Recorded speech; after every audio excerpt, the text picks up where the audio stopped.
چلیں تو ہم اپنی ویڈیو کا آغاز کرتے ہیں۔ اگر آپ ہمارے چینل پر نیو ہیں تو برائے کرم چینل کو سبسکرائب کرنا نہ بھولیے گا، ہم آپ کے لیے ایسی ویڈیوز بناتے رہیں گے۔ ایک جزیرے میں امیر رہتا تھا جسے شکار کا بہت شوق تھا، مگر شکار کو جاتے ہوئے ایک جگہ غریب ٹوکری بنانے والے کی زمین پڑتی تھی۔ اس زمین میں نرسل اگے ہوئے تھے۔ اس کھیت کی ناہمواری اور نرسلوں میں سے گزرنے کی تکلیف امیر کو بہت ناگوارا معلوم ہوتی تھی۔ ایک دن امیر نے غریب کو بلا کر کہا،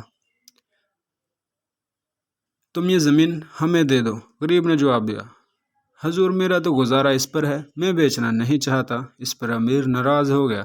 پہلے تو اس نے غریب کو خوب پٹوایا، پھر زمین پر اگے ہوئے تمام نرسلوں کو آگ لگا کر جلا دیا، جس پر غریب روتا ہوا بادشاہ کے پاس چلے گیا۔ بادشاہ نے امیر کو بلا کر پوچھا۔ امیر نے جواب دیا، بے شک میں نے اس ذلیل آدمی کو اس لیے مارا اور اس کے کھیت کو جلایا کہ اس نے میرے حکم کی تعمیل نہ کی تھی۔ بادشاہ نے فرمایا، تم دولت کے جھوٹے غرور میں ایک بے گناہ غریب کو ناحق تکلیف دی ہے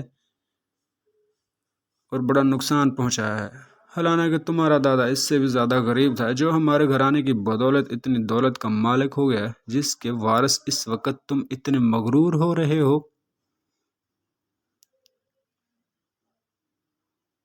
میرے نزدیک یہ غریب آدمی تم سے اس لیے بہتر ہے کہ اپنی محنت سے روزی کماتا ہے۔ اب بادشاہ نے حکم دیا، امیر اور ٹوکری بنانے والے کو بالکل ننگا کر کے ایک غیر آباد جزیرے میں چھوڑ دیا جائے۔